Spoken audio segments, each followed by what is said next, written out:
नमस्कार दोस्तों, मैं आप सभी का चिर परिचित दोस्त उपस्थित हूं आप सभी की सेवा में एक बेहद ही महत्वपूर्ण जानकारी को लेकर के। जी हां, आज का हमारा टॉपिक है, हो सकता है कि घुटने बदलवाने की ज़रूरत ही ना पड़े। 10 दिन करके तो देख लीजिए। अगर घुटनों में गैप बढ़ने लग गया हो, घुटनों की ग्रीस चिकनाहट हट गई हो, ख़त्म, या घुटनों में दर्द हो रहा हो, इन सभी कारणों को दूर करके आपके घुटनों को नया जीवन देने के लिए जानिए अद्भुत घरेलू उपाय। दरअसल घुटनों में ग्रीस कहना एक अनपढ़ भाषा का उपयोग है। घुटनों में कोई ग्रीस खत्म नहीं होती, घुटनों में फ्लेवोनोइड की कमी हो जाती है, जिसके कारण घुटने में उठते बैठते अत्यधिक दर्द होता है, घुटनों से आवाज़ भी आती है। फिर इसको लोग ये भी कह देते हैं कि घुटनों में गैप बढ़ गया है। ये प्रयोग अगर आप करना चाहते हैं तो सबसे पहले आपको इस प्रयोग के दौरान कुछ चीज़ों का पालन करना होगा, फिर ही यह प्रयोग बिल्कुल सही होगा। अगर आपका वज़न बढ़ गया हो तो उसको कंट्रोल कीजिए। दाल, दूध, चाय, coffee, cold drinks, fast food, तली हुई चीज़ें बंद करनी होंगी आपको।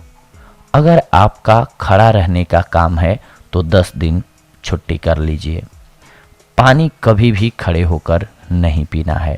पहले घुटनों के बल या पालती मारकर बैठ जाना है, उसके बाद ही पानी पीना है आपको, वो भी घूंट घूंट। गेहूं की रोटी बंद कर दीजिए। जौ या बाजरे, जिसमें गेहूं, जौ, चना मिश्रित भी हो सकता है, इसकी रोटी खानी है आपको।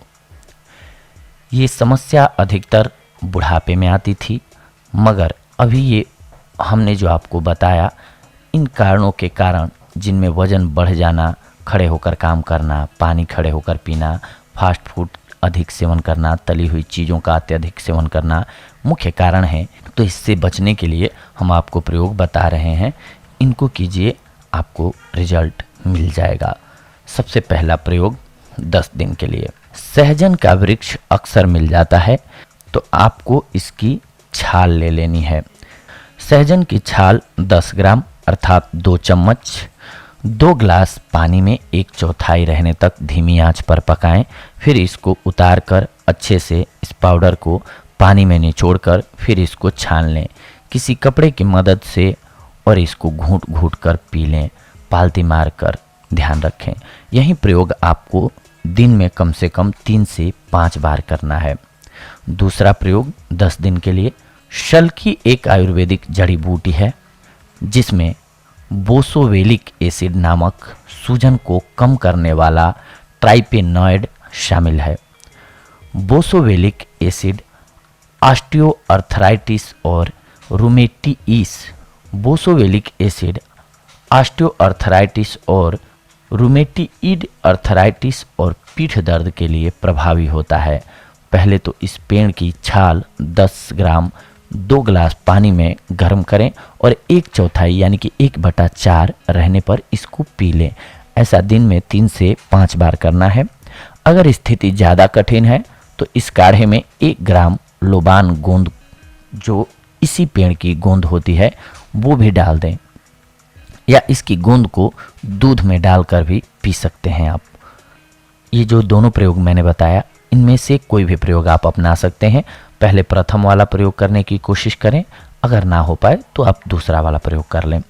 इसके साथ में रात को सोते समय 5 बादाम, 11 मुनक्के, 7 अखरोट, 5 खजूर, इन सभी चीज़ों को एक साथ पानी में भिगोकर रात्रि में रख दें और सुबह नाश्ते से पहले खाएं और साथ में गर्म दूध पिएं।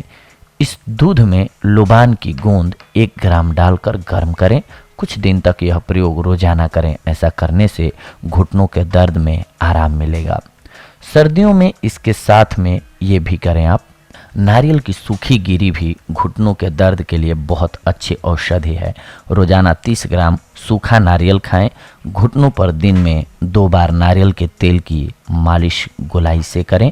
इससे घुटनों के दर्द में अद्भुत लाभ होता है। अलसी 1 से 3 चम्मच चबा चबा कर खाएं। अगर गर्मी हो तो अलसी को दही के साथ चबा चबा कर खाएं। घुटनों के लिए मसाज। एक छोटा चम्मच सौंठ का पाउडर लीजिए और इसमें थोड़ा सरसों का तेल मिलाइए। इसे अच्छी तरह मिलाकर गाढ़ा पेस्ट बना लीजिए। इसे अपने घुटनों पर मलिए। इसका प्रयोग आप दिन या रात कभी भी कर सकते हैं। कुछ घंटों बाद इसे धो लीजिए। यह प्रयोग करने से आपको घुटनों के दर्द में बहुत जल्दी आराम मिलेगा और घुटनों के बीच जो ग्रीस खत्म हो गई है, जो चिकनाहट खत्म हो गई है, उसमें 10 दिन में ही आराम दिखेगा। अगर आराम दिखे तो इस प्रयोग को जब तक पूर्ण आराम न मिले तब तक आप दोहरा सकते हैं। ये थी आज की जानकारी आप सभी के लिए घुटनों के दर्द से छुटकारा पाने के लिए। अगले एपिसोड में आप सभी के साथ जुड़ेंगे एक और जानकारी को लेकर के। तब तक के लिए धन्यवाद। नमस्कार दोस्तों।